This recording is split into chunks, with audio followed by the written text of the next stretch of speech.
দেখেন ফেরাউনকে যখন আল্লাহ পাক পানিতে চুবায়, ও হযরত জিবরাইল আলাইহিস সালামের কাছে সাহায্য চাই কি চায় নাই? চাইছে। জিবরাইল আলাইহিস সালাম কি সাহায্য করছেন? করেন নাই। কারণ আল্লাহ পাক বলেন জালিমদের কোনো সাহায্যকারী নাই। আল্লাহ পাক বলেন আহলাকনাহুম ফালা নাসিরা লাহুম, আমি তাদেরকে ধ্বংস করব, জালিমদেরকে আমি আল্লাহ পাক ধ্বংস করব, কিন্তু তাদের কোনো সাহায্যকারী থাকবে না। বলে নাউজুবিল্লাহ। তাহলে সম্মানিত ভাইরা, আল্লাহ পাক যাহা বলেন সেটাই সত্যি, এতে মিথ্যার কোনো অবকাশ নাই। দেখেন ভাইরা, আল্লাহ পাক জালিমদেরকে কি শাস্তি দেন? জালিমরা যে বাড়ি ঘরে থাকে, সে বাড়ি ঘরটা তো আর তারা থাকতে পারে না। আল্লাহ পাক তাদের বাড়ি ঘরগুলোকে ধ্বংস করে দেন, তাদের বাড়ি ঘরগুলোকে ধ্বংস করে দেন। আল্লাহ পাক কোরআনে কারীমের ভিতরে বলছেন ফাকাআইয়িন মিন ক্বরিয়াতিন আহলাকনাহা ওয়া হিয়া যালিমা। আল্লাহ পাক বলেন এই পৃথিবীতে আমি অনেক সম্প্রদায়কে, অনেক জনপদকে ধ্বংস করে দিয়েছি যে তারা জুলুম করেছিল, অন্যায় করেছিল, অবিচার করেছিল। এই কারণে আমি আল্লাহ পাক জালিমদেরকে বিভিন্ন যুগে যুগে ধ্বংস করে দিয়েছি।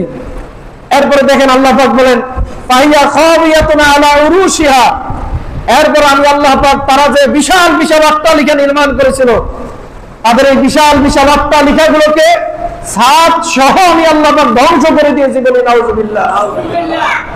এরপরে তারা তাদের অট্টালিকার পাশে সুন্দর সুন্দর তারা কূপ খনন করেছিল, লেক তৈরি করেছিল, বিভিন্ন রকমের পার্ক তৈরি করেছিল। আল্লাহ পাক বলেন ওয়াবিরিন মুআত্তালাতিন ওয়া কসরিন মাশিদ, এরপরে আমি আল্লাহ পাক তাদের কূপগুলোকে পরিত্যক্ত করে দিয়েছি, তাদের প্রাসাদগুলোকে পরিত্যক্ত করে দিয়েছি, যে প্রাসাদে আর সে ফিরে আসতে পারবে না। খেয়াল করেন আল্লাহ পাক কি করছেন হাসিনার সাথে। গণভবনে ঢুকে অসম্ভব, গণভবন এখন তার জন্য পরিত্যক্ত।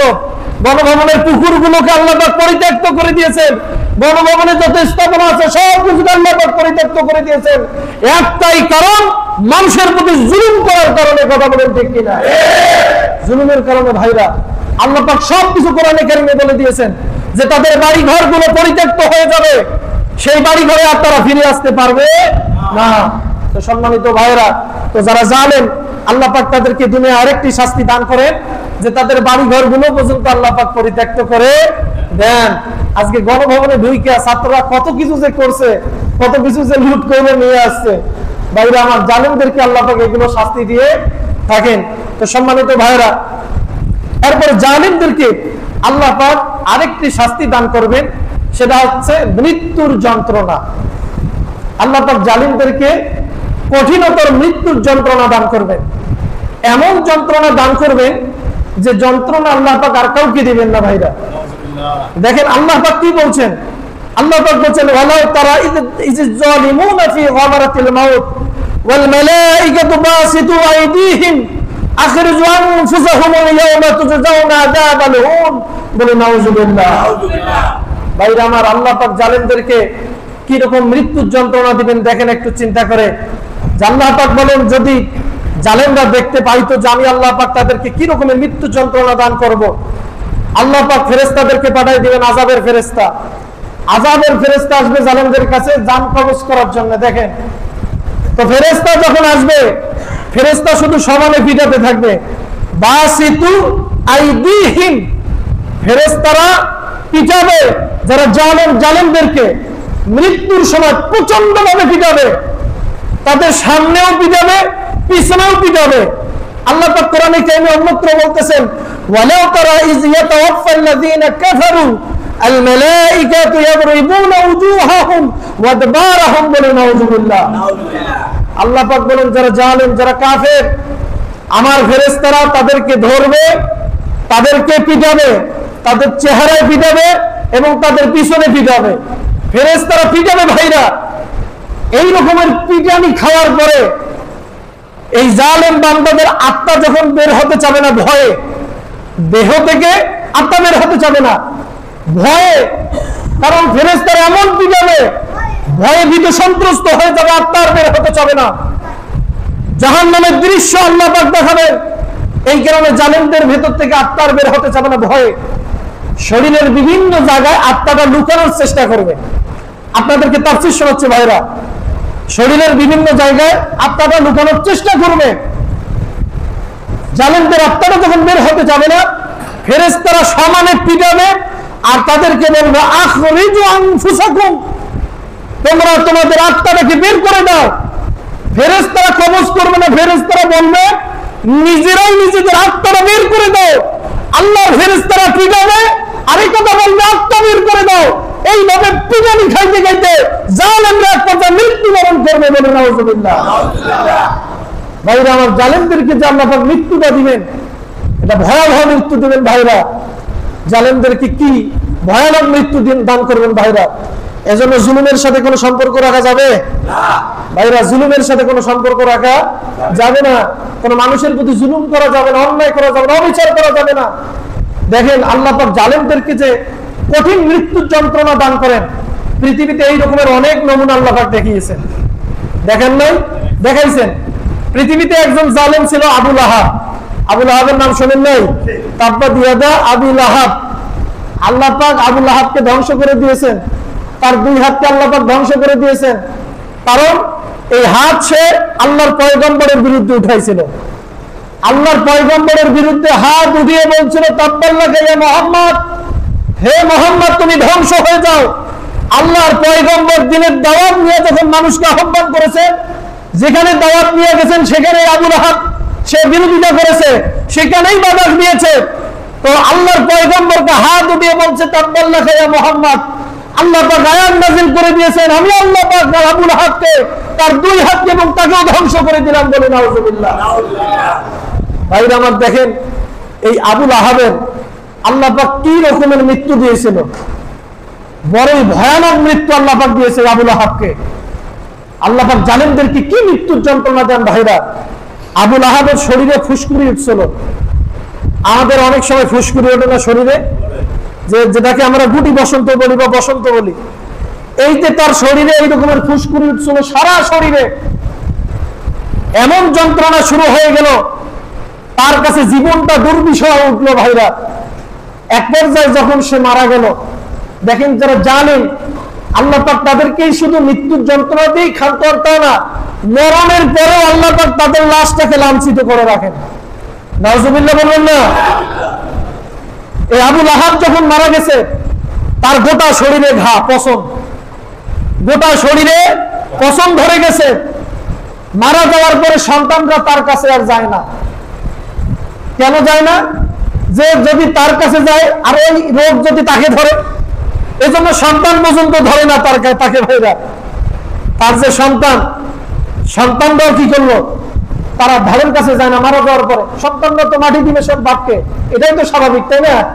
কিন্তু সন্তানরা তার ধারের কাছে যায় না। এইভাবে তার লাশটা পড়েছিল 3 দিন। বলেন তো কয়দিন পড়েছিল? 3 দিন। 3 দিন পর যখন তার লাশ থেকে দুর্গন্ধ বের হওয়া শুরু হয়ে গেছে, আশপাশের লোক আর থাকতে পারে না, তখন এলাকার লোকেরা তার সন্তানদেরকে দেখে বলল, আরে তোমাদের বাবার লাশকে তোমরা দাফন করতেছো না কেন? তোমাদের কি লজ্জা করে না? তোমাদের বাবাকে এই অবস্থায় ফেলায় রাখছো। আসলে ভাইরা, জালেমদেরকে আল্লাহ পাক যে এই পরিণতি করেন, এটা আল্লাহ পাকের তরফ থেকেই হয়েছে। কথা বলেন ঠিক কিনা? জালেমদের আল্লাহ পাক এমন করেন যে তাদেরকে কবর দেওয়ারও মানুষ থাকে না, তাদের জানাজা করানোর মানুষ থাকে না। আল্লাহ পাক বাংলাদেশে এই রকমের নজির দেখাইছেন কি দেখান নাই? যে তাদের কবর দেওয়ার মানুষ খুঁজে পাওয়া যায় না। জানাজার নামাজ পড়াইছে, অনেক সময় মহিলা মানুষ পড়ছে জানাজা, হিন্দুও জানাজার নামাজে শরীক হয়েছে। একটাই কারণ, যারা মানুষের প্রতি জুলুম করেন, অন্যায় করে, অবিচার করেন, আল্লাহ পাক যুগে যুগে তাদেরকে এভাবে লাঞ্ছিত করেন। কথা বলেন ঠিক কিনা? আবু লাহাবের মাটি দেওয়ার মতো লোক নাই, নিজের সন্তানও কাজে আসে না ভাইরা। জুলুম কত বড় অপরাধ। এরপরে পাড়া প্রতিবেশী যখন তাকে, তার সন্তানদেরকে তুচ্ছ তাচ্ছিল্য করলো, তিরস্কার করলো, তখন তারা এক পর্যায়ে কি করলো, যারা মানে ছিল মেথর, যারা সুইপার, হাফসি, গোলাম, যারা কালো কুচকুচে মানুষ, এই লোকগুলোকে তারা ভাড়া করে নিয়ে আসলো। বাইরে আমার ভালো মানুষও তাদের কপালে জোটে না জানাজা পড়ানোর জন্য, মাটি দেওয়ার জন্য। বেটারা কাকে নিয়ে আসলো? মেথরকে নিয়ে আসলো। 3 জন মেথর আসার পরে তারে যে একটা গর্ত করে গলায় দিবে, মেথররা ধরতে পারে না দুর্গন্ধে, মেথররা আর হাত দেয় নাই তার শরীরে। তখন তারা কি করলো, মেথররা বড় বড় লাঠি কেটে, লাঠি তৈরি করে লাঠি দিয়ে ঘুটে ঘুটে গর্তের মধ্যে নিক্ষেপ করে দিয়েছে বলে নাউজুবিল্লাহ। তো ভাইরা, যারা জালেম হয় আল্লাহ পাক তাদেরকে কি রকমের শাস্তি দেন ভাইরা। আবু লাহাব তার বাস্তব প্রমাণ। সুতরাং জুলুমের সাথে কোনো সম্পর্ক রাখা যাবে না। ভাইরা আমার, জালেমদেরকে কত ভয়ানক মৃত্যু দেন আল্লাহ পাক। দেখেন, পৃথিবীতে একজন জালেম ছিল হাজ্জাজ বিন ইউসুফ, নাম শোনেন নাই? হাজ্জাজ বিন ইউসুফ কোরআনের হাফেজ, সুবক্তা একজন, আবার নামাজের ইমামতি করতেন, খতিবও একজন। ভাইরা আমার, কোরআন হাদিসের এতই বাগ্মিতা তার, বলা হয়ে থাকে যে হাসান বসরির পরে যদি এই কুফাতে, ইরাকে কোন বক্তা থেকে থাকে সেটা ছিল হাজ্জাজ বিন ইউসুফ। হাসান বসরির পরে হচ্ছে তার অবস্থান। এত বড় আলেম ছিল, বক্তা ছিল। ভাইরা, ক্ষমতার নেশায় মত্ত হয়ে এক হিসাবে এসেছে 1,20,000, আরেকটি হিসাবে এসেছে 1,25,000 মানুষকে সে হত্যা করেছে বলে নাউজুবিল্লাহ। যে মানুষগুলোকে সে হত্যা করেছে এদের মধ্যে সাহাবীও ছিল, এদের মধ্যে অসংখ্য তাবেঈ ছিল। ভাইরা আমার, 1,20,000 কিংবা 25,000 মুসলমানকে সে হত্যা করতে কোনো দ্বিধা করে নাই, তার ক্ষমতার মসনদকে পাকাপোক্ত করার জন্য বলে নাউজুবিল্লাহ। আজকেও যারা জালেম তাদের ক্ষমতার মসনদকে পাকাপোক্ত করার জন্য অনেক চেষ্টা করেছে, কত মানুষকে হত্যা করেছে, কত আলেমকে ফাঁসি দিয়েছে, কত আলেমকে অবিচার করেছে, মিথ্যা অপবাদ দিয়েছে, জেলখানায় ঢুকে হত্যা করেছে। তাদের ক্ষমতাকে পাকাপোক্ত করার জন্য আল্লাহ পাক এই হাজ্জাজ বিন ইউসুফকে এমন মৃত্যুর যন্ত্রণা দিয়ে দুনিয়া থেকে বিদায় করে দিয়েছেন। ভাইরা, আল্লাহ পাক আজকেও যারা জালেম আছে তাদেরকে এই রকমের পরিণতি দিয়া দুনিয়া থেকে বিদায় করে দিবেন। অবশ্যই, কথা বলেন ঠিক কিনা? আল্লাহ পাক এভাবে বিদায় করে দিবেন। এই হাজ্জাজ বিন ইউসুফ কি করেছে? আল্লাহর পয়গম্বরের সাহাবী হযরত আব্দুল্লাহ ইবনে জুবাইর রাদিয়াল্লাহু তাআলা আনহু, তিনি ছিলেন মক্কার ক্ষমতায় সিরিয়া পর্যন্ত তার রাজত্ব ছিল। দেখেন, উমাইয়া খেলাফতকে প্রতিষ্ঠা করার জন্য এই হাজ্জাজ বিন ইউসুফ আল্লাহর পয়গম্বরের সাহাবী হযরত আব্দুল্লাহ ইবনে জুবাইর রাদিয়াল্লাহু তাআলা আনহুকে পর্যন্ত হত্যা করেছে। সে কি করলো? যখন দেখলো উমাইয়া খলিফা যে মক্কায় আব্দুল্লাহ ইবনে জুবাইর এর খেলাফত প্রতিষ্ঠিত হয়েছে, রাজত্ব প্রতিষ্ঠিত হয়েছে, সুতরাং উমাইয়া খেলাফতের জন্য এটা হুমকি স্বরূপ। তৎকালীন যে খলিফা ছিল সে হাজ্জাজ বিন ইউসুফকে দায়িত্ব দিল হযরত আব্দুল্লাহ বিন জুবাইর রাদিয়াল্লাহু তাআলা আনহুর বিরুদ্ধে সামরিক অভিযান পরিচালনার জন্য। ভাইরা আমার, এই কুলাঙ্গার হাজ্জাজ বিন ইউসুফ করলোটা কি? সে প্রথমে গিয়ে মক্কা অবরোধ করলো। মক্কা অবরোধ, এক পর্যায়ে আল্লাহর ঘর, কাবা ঘর, সেখানে সে আক্রমণ করে বসলো। মিনজানিকের মাধ্যমে, মিনজানিক দিয়ে পাথর নিক্ষেপ করে আল্লাহর ঘরকে সে তছনছ করে দিয়েছে। কাবা ঘরে আক্রমণ করেছে, আল্লাহর ঘরকে তছনছ করে দিয়েছে। এক পর্যায়ে হযরতে আব্দুল্লাহ ইবনে জুবাইর রাদিয়াল্লাহু তাআলা আনহুকে পরাজিত করে নৃশংসভাবে হত্যা করে শুলিতে চলে রেখেছিল এই জালেম হাজ্জাজ বিন ইউসুফ বলে নাউজুবিল্লাহ। ভাইরা আমার, দেখেন ক্ষমতা মানুষকে কোথায় নিয়ে যায়। আল্লাহর ঘর, কাবা ঘর, সেখানেও আক্রমণ করেছে এই জালেম। বাংলাদেশে যারা জালেম ছিল তারাও কিন্তু আল্লাহর ঘরে আক্রমণ করেছিল। বুট জুতা পায়ে দিয়ে মুসল্লিদেরকে মসজিদে প্রবেশ করে রক্তাক্ত করে দিয়েছিল যারা, আল্লাহ পাক তাদেরকে হাজ্জাজ বিন ইউসুফের মতো লাঞ্ছিত করে দুনিয়া থেকে বিদায় করে দিবেন। আল্লাহ পাকের সেই ক্ষমতা আছে না নাই? সম্মানিত ভাইরা, এই হাজ্জাজ বিন ইউসুফ আল্লাহর ঘরে পর্যন্ত আক্রমণ করেছে। ভাইরা, এরপরে দেখেন এই হাজ্জাজ বিন ইউসুফকে আল্লাহ পাক কি রকমের মৃত্যুর যন্ত্রণা দিয়েছেন।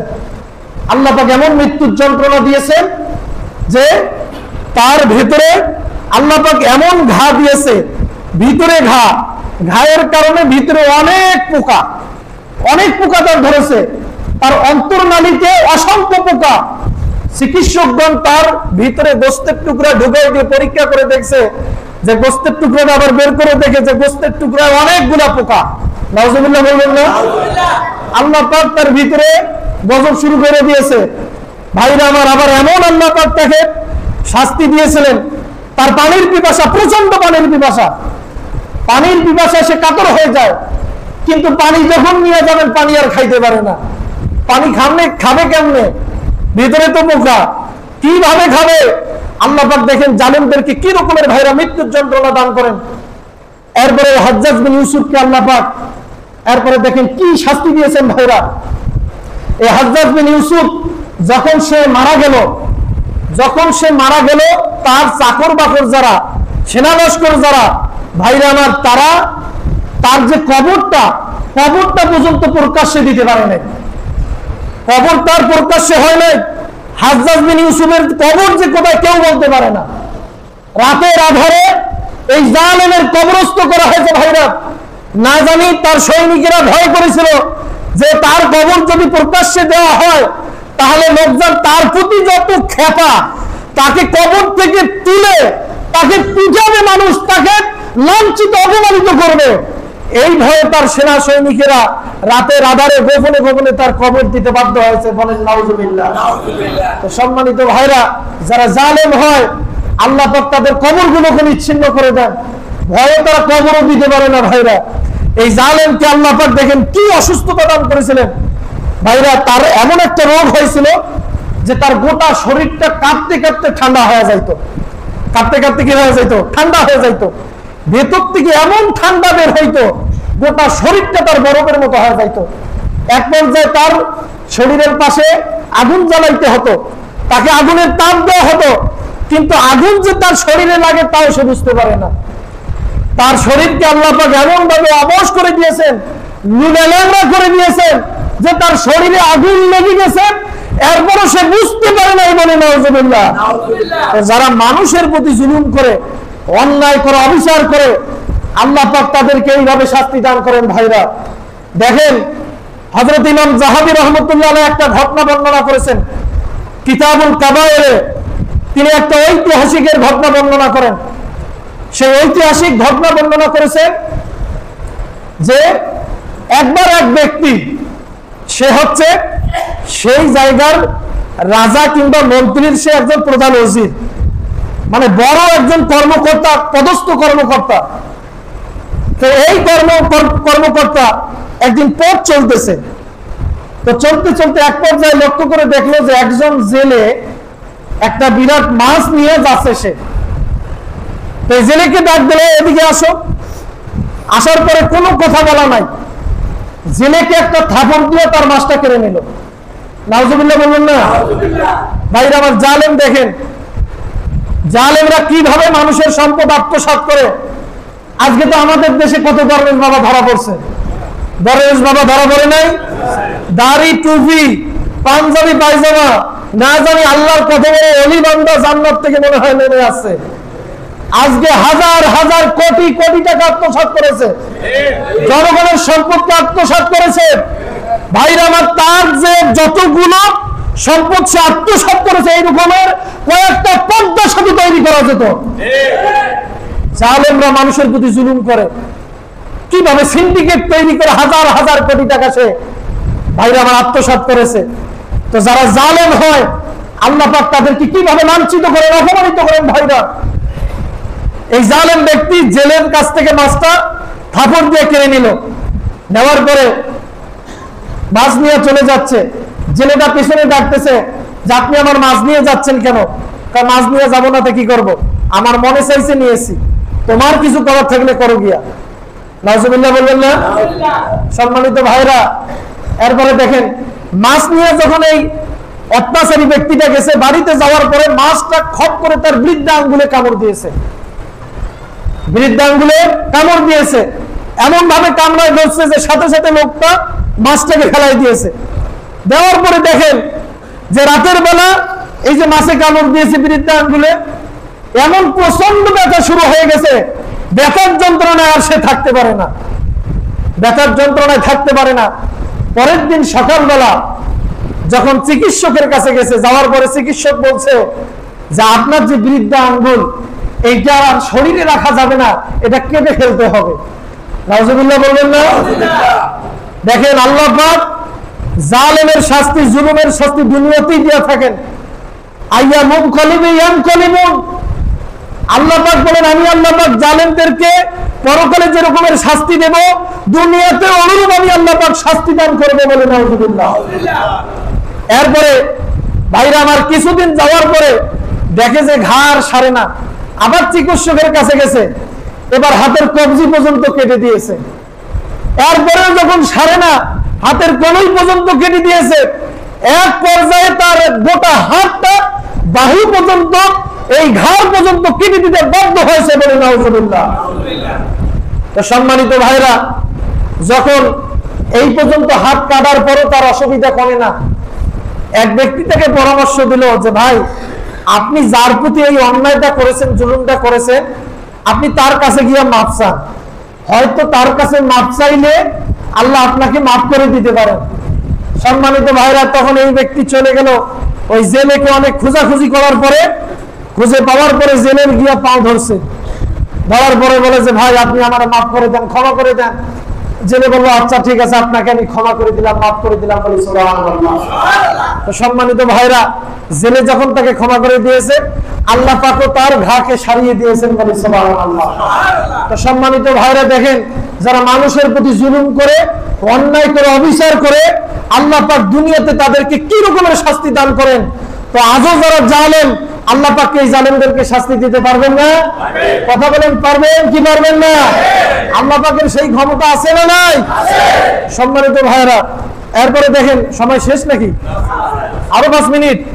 হ্যাঁ, তো এরপরে দেখেন যারা জালেম, জালেমদের বিরুদ্ধে যদি মজলুমরা বদদোয়া করে, তাহলে সেই বদদোয়া লাগে কি লাগে না? জালেমদের বিরুদ্ধে বদদোয়া করলে সেই বদদোয়া অবশ্যই লাগে ভাইরা। দেখেন আপনাদেরকে একটা হাদিস শোনাই, সহিহ বুখারীর 755 নম্বর হাদিস। হযরত জাবীর ইবনে সামুরা রাদিয়াল্লাহু তাআলা আনহু তিনি হাদিসটি বর্ণনা করেছেন। তিনি বলেন যে শাকা আহলুল কুফা, আহলে কুফা অর্থাৎ কুফাবাসীরা হযরত সাদ রাদিয়াল্লাহু তাআলা আনহুর বিরুদ্ধে অভিযোগ নিয়ে হযরত ওমর রাদিয়াল্লাহু তাআলা আনহুর দরবারে আসলো। শাকা আহলুল কুফা সাআদান ইলা ওমর ইবনে খাত্তাব রাদিয়াল্লাহু তাআলা আনহু, হযরত ওমর রাদিয়াল্লাহু তাআলা আনহুর দরবারে এসে বলতেছে যে হে আমিরুল মুমিনিন ওমর, এই যে আপনি যাকে গভর্নর নিযুক্ত করেছেন আমাদের হযরতে সাদ, সাদের ব্যাপারে আমাদের অভিযোগ শুনেন আপনি। ভাইরা আমার, কুফাবাসীরা হযরতে সাদ রাদিয়াল্লাহু তাআলা আনহুর বিরুদ্ধে যখন অভিযোগ পেশ করলো, হযরত ওমর রাদিয়াল্লাহু তাআলা আনহু ফাআজালাহু, তাকে পদচ্যুত করলেন, তাকে ক্ষমতা থেকে পদচ্যুত করলেন। করার পরে হযরতে ওমর রাদিয়াল্লাহু তাআলা আনহু ওয়াস্তা'মালা আলাইহিম আম্মারা, হযরতে আম্মার রাদিয়াল্লাহু তাআলা আনহুকে গভর্নর করে কুফায় পাঠিয়ে দিলেন। তো সম্মানিত ভাইরা দেখেন, এরপরে হযরতে সাদ রাদিয়াল্লাহু তাআলা আনহুর বিরুদ্ধে কুফাবাসীরা কি অভিযোগ পেশ করলো? সেই অভিযোগটা আছে ফাশাকা হাত্তা যাকারু আন্নাহু লা ইহসিনু ইউসাল্লি। তারা হযরতে ওমর রাদিয়াল্লাহু তাআলা আনহুকে গিয়ে বলল যে হে আমিরুল মুমিনিন, হযরতে সাদ রাদিয়াল্লাহু তাআলা আনহু তিনি আমাদের নামাজ পড়ান, কিন্তু তিনি সুন্দর করে নামাজ পড়াইতে পারেন না। নাউজুবিল্লাহ বলবেন না? কত বড় দরবেশ, চিন্তা করছেন, আল্লাহর পয়গম্বরের সাহাবী হযরতে সাদ রাদিয়াল্লাহু তাআলা আনহু তিনি নাকি সুন্দর করে নামাজ পড়াইতে পারেন না। কুফাবাসীরা তার নামাজের ভুল করছে। তা হযরতে ওমর রাদিয়াল্লাহু তাআলা আনহুর কাছে এই অভিযোগ যখন পেশ করলো, হযরতে ওমর রাদিয়াল্লাহু তাআলা আনহু তাকে ডাকালেন। ফারসালা ইলাইহি, হযরতে সাদ রাদিয়াল্লাহু তাআলা আনহু যখন তার কাছে আসলেন, হযরত ওমর রাদিয়াল্লাহু তাআলা আনহু তাকে বললেন হে আবা ইসহাক। হযরতে সাদ রাদিয়াল্লাহু তাআলা আনহুর উপনাম হচ্ছে আবু ইসহাক। তো তিনি হযরতে সাদ রাদিয়াল্লাহু তাআলা আনহুকে ডাক দিয়ে বললেন হে আবা ইসহাক, যে এই লোকগুলো ইন্না হাউলাই ইয়াজুমুনা আন্নাকা লা তুহসিনু তুসাল্লি, এই যে কুফাবাসী লোকগুলো তোমার বিরুদ্ধে অভিযোগ পেশ করছে যে তুমি নাকি সুন্দর করে নামাজ পড়াইতে পারো না। হযরত ওমর রাদিয়াল্লাহু তাআলা আনহু যখন এই কথা বললেন, হযরত সাদ রাদিয়াল্লাহু তাআলা আনহু বললেন আনা ওয়াল্লাহি, হে আমিরুল মুমিনিন, আমি আল্লাহর নামের কসম খেয়ে বলতেছি, ফাইন্নী কুনতু উসাল্লি বিহিম সালাত রাসূলুল্লাহ সাল্লাল্লাহু আলাইহি ওয়াসাল্লাম। চিৎকার করে সুবহানাল্লাহ। হযরত সাদ রাদিয়াল্লাহু তাআলা আনহু বললেন হে আমিরুল মুমিনিন, আল্লাহর নামের কসম খেয়ে বলতেছি, আল্লাহর পয়গম্বর যেভাবে আমাদেরকে নামাজ শিক্ষা দিয়েছেন, যেভাবে আমি আল্লাহর রাসূলকে নামাজ পড়তে দেখেছি, ওইভাবে আমি তাদেরকে নামাজ পড়িয়েছি, আল্লাহর রাসূলের তরিকায় আমি নামাজ পড়িয়েছি। বলুন সুবহানাল্লাহ। হযরত সাদ রাদিয়াল্লাহু তাআলা আনহু যখন এই কথা বললেন, হযরত ওমর রাদিয়াল্লাহু তাআলা আনহু বললেন যে যাকা জন্নু বিকা ইয়া আবু ইসহাক, এই আবু ইসহাক, আমি আপনার ব্যাপারে এই ধারণাই পোষণ করি যে আপনি আল্লাহ রাসূলের তরিকাকে ব্যতি রেখে নিজের তরিকা মতো নামাজ পড়াবেন, নিজের খেয়াল খুশি মতো নামাজ পড়াবেন। আমি এটা কখনো বিশ্বাস করি না। আপনি আল্লাহ রাসূলের তরিকার মতোই নামাজ পড়িয়েছেন, এটাই আমি বিশ্বাস করি। বলি সুবহানাল্লাহ। সম্মানিত ভাইরা, দেখেন এরপরে হযরতে ওমর রাদিয়াল্লাহু তাআলা আনহু কি করলেন? হযরতে সাদ রাদিয়াল্লাহু তাআলা আনহুকে আবার কুফায় পাঠালেন। ফারসালা মাআহু রাজুলান আও রিজালান ইলাল কুফা। হযরতে ওমর রাদিয়াল্লাহু তাআলা আনহু তার সাথে, হযরতে সাদের সাথে একজন ব্যক্তি কিংবা কয়েকজন ব্যক্তিকে পাঠাই দিলেন আবার কুফায়। তো এই ব্যক্তি হযরতে সাদের সাথে যে ব্যক্তি গেছে, এই ব্যক্তি যাওয়ার পরে কুফার প্রত্যেকটা জায়গায় সে গেছে, প্রতিটা মসজিদে গেছে। সংক্ষেপে বলি ভাইরা, সময় যেহেতু কম, প্রত্যেকটা মসজিদে গিয়ে হযরতে সাদ রাদিয়াল্লাহু তাআলা আনহুর ব্যাপারে প্রশ্ন করেছে যে হযরতে সাদ রাদিয়াল্লাহু তাআলা আনহু কি রকম মানুষ। তো কুফাবাসী সকলে এক বাক্যে তারা উত্তর দিয়েছে ওয়া ইউসনুনা মারুফা। সকলেই হযরতে সাদ রাদিয়াল্লাহু তাআলা আনহুর প্রশংসা করেছে। বলি সুবহানাল্লাহ। এরপরে এই ব্যক্তি হাত্তা দাখালা মসজিদাল লিবানি আরস, এই ব্যক্তি যখন আরস গোত্রের একটি মসজিদে গেল, যাওয়ার পরে হযরতে সাদ রাদিয়াল্লাহু তাআলা আনহুর ব্যাপারে জানতে চাইলো। এই আরস গোত্রের এক ব্যক্তি, ফাকামা রাজুলুম মিনহুম, এক ব্যক্তি উঠে দাঁড়িয়ে গেল। দাঁড়িয়ে যাওয়ার পরে এই ব্যক্তির নাম হচ্ছে উসামা ইবনে কাতাদা। এই ব্যক্তি দাঁড়িয়ে গিয়ে বলল যে আপনি আমাদের কাছে জানতে চাচ্ছেন হযরতে সাদ রাদিয়াল্লাহু তাআলা আনহু কি রকম মানুষ, আপনি এটা জানতে চাচ্ছেন। তো আপনি শোনেন, ফাইন্না সাহাদা, সাহাদ হচ্ছে এমন একজন ব্যক্তি কানা লা ইয়াসিরু বিসারিয়া, যে জিহাদের ময়দানে গমন করে না। নাউজুবিল্লাহ বলবেন না। আল্লাহর পয়গম্বরের সাহাবী নাকি জিহাদের ময়দানে গমন করেন না। আল্লাহর রাসূলের সাহাবীর বিরুদ্ধে মিথ্যা অপবাদ দিল। এরপরে সে আরেকটি কথা বলল যে সে ওয়ালা ইয়াকসিমু বিসাবিয়া, যুদ্ধের মাধ্যমে যে গনিমতের মাল পাওয়া যাইতো এইটা সে সমানভাবে বন্টন করতো না। এবং তৃতীয় আরেকটা সে অপবাদ দিল ওয়ালা ইয়াদিলু ফিল কাজিয়া, বিচার ফয়সালার ক্ষেত্রে হযরতে সাদ রাদিয়াল্লাহু তাআলা আনহু ন্যায় বিচার করেন না। ভাইরা আমার, আল্লাহর রাসূলের সাহাবীর বিরুদ্ধে এই ব্যক্তি এই তিনটা মিথ্যা অপবাদ দিয়েছে। কয়টা মিথ্যা অপবাদ দিয়েছে? তিনটা। হযরতে সাদ রাদিয়াল্লাহু তাআলা আনহু এই কথা শোনার পরে আল্লাহ পাকের কাছে দোয়া করলেন। আল্লাহর কাছে দোয়া করে বললেন, হে আল্লাহ, ইন কানা আবদুকা হাদা কাযিবান ওয়া রিয়ান ওয়া সুমাতান, হে আল্লাহ, তোমার এই বান্দা আমার বিরুদ্ধে যে মিথ্যা অপবাদ দিয়েছে, সে যদি মিথ্যাবাদী হয় কিংবা আমার দুর্নাম রাজানোর জন্য এই কথা বলে থাকে কিংবা আমার সুখ্যাতি নষ্ট করার জন্য যদি এই কথা বলে থাকে, তাহলে হে আল্লাহ ফাআতিল উমরাহু, তাহলে আপনি তার হায়াতটাকে বাড়ায়া দেন, হায়াতটাকে লম্বা করে দেন। হযরতে সাদ রাদিয়াল্লাহু তাআলা আনহু সেদিন এই ব্যক্তির বিরুদ্ধে তিনটা বদদোয়া করেছে। এরপরে হযরতে সাদ রাদিয়াল্লাহু তাআলা আনহু বললেন, হে আল্লাহ ফাতিল ফাকরাহু, আপনি তার দরিদ্রতা বৃদ্ধি করে দেন, আপনি তাকে অভাব দিয়ে দেন। ওয়া আররিদহু বিল ফিতান, এবং আপনি তাকে ফিতনার মধ্যে নিমজ্জিত করেন। বলে নাউজুবিল্লাহ। তো সম্মানিত ভাইরা, এই তিনটা দোয়াই আল্লাহ পাক হযরতে সাদ রাদিয়াল্লাহু তাআলা আনহু কবুল করেছেন। সুবহানাল্লাহ বলবেন না? সম্মানিত ভাইরা, আল্লাহ পাক এই ব্যক্তিকে কি শাস্তি দিলেন? এত বড় লম্বা হায়াত দিয়েছেন, এত লম্বা হায়াত দিয়েছেন। হযরত আব্দুল মালিক রাহমাতুল্লাহ আলাইহি তিনি বলেন, ফানা রাআইতুহু বাদু, এরপর যখন আমি এই লোকটাকে দেখতাম, যে লক্ষ্য করে দেখতাম যে তার যে চোখের যে ভুরু, চোখের ভুরু তার ঝুলে চোখের উপর পড়ে গেছে। নাউজুবিল্লাহ বলবেন না? বয়সের ভারে চোখের ভুরু তার কি চোখের উপর পড়ে গেছে। এরপরে লক্ষ্য করে দেখতাম যে তার ওয়াইন্নাহু লিয়াতাআররাদা লিল জাওয়ারি ফিল তুরুকি ইয়াগমিজুহুন্না, এরপরে লক্ষ্য করে দেখতাম এই বৃদ্ধ লোকটা রাস্তার পাশে দাঁড়িয়ে মেয়েরা যদি রাস্তা দিয়ে গমন করত, মেয়েদেরকে টিস্ট করত, মেয়েদেরকে খোঁচা দিত, মেয়েদেরকে উত্ত্যক্ত করতো। ভাইরা, বৃদ্ধ বয়সে এই ব্যক্তি রাস্তায় দাঁড়িয়ে থাকতো মেয়েদেরকে উত্ত্যক্ত করার জন্য। আল্লাহর পয়গম্বরের সাহাবী হযরতে সাদ রাদিয়াল্লাহু তাআলা তার বিরুদ্ধে বদদুআ করেছেন যে আল্লাহ তাকে লম্বা হায়াত দান করেন। আল্লাহ পাক তাকে লম্বা হায়াত দিয়েছে। আল্লাহ তাকে দরিদ্রতা দান করেন। আল্লাহ পাক তাকে অভাব দিয়েছে, দরিদ্রতা দিয়েছে। এরপর আল্লাহর কাছে দোয়া করেছেন আল্লাহ তাকে ফিতনায় নিমজ্জিত করেন। আল্লাহ পাক তাকে ফিতনায় নিমজ্জিত করেছিলেন, বলে নাউজুবিল্লাহ। দেখেন ভাইরা, আজও যারা জানেন, আজকে লক্ষ্য করে দেখেন বিভিন্ন নেতার স্ক্যান্ডাল বের হয়েছে, হয় কি হয় নাই? বিভিন্ন নারীর সাথে নারীকে উত্ত্যক্ত করেছে, বিভিন্ন নারীর কাছে দমন করে, এরকম আছে না নাই? আজকে বিবির হারুন আল্লাহ পাক তাকে কিভাবে লাঞ্ছিত করেছেন। ভাইরা আমার, আলেমদের সাথে বেয়াদবি করলে, মানুষের প্রতি জুলুম করলে আল্লাহ পাক তাদেরকে নারী কেলেঙ্কারিতে যে ফেলান, বাস্তব নমুনা এখন অনেক নেতার মাঝে দেখা গেছে। কথা বলেন ঠিক কিনা? তো সুতরাং যারা মানুষের উপর জুলুম করে, অন্যায় করে, অবিচার করে, আল্লাহ পাক তাদেরকে দুনিয়ায় লাঞ্ছিত করেন, দুনিয়ায় আল্লাহ পাক তাদেরকে অপমানিত করেন, বলে নাউজুবিল্লাহ। আল্লাহ পাক আমাদেরকে সকল প্রকার জুলুম থেকে বেঁচে থাকার তৌফিক দান করে দিক, বলে আমিন। যারা 4 রাকাত সুন্নাত পড়লেন সুন্নাত আদায় করে নেন।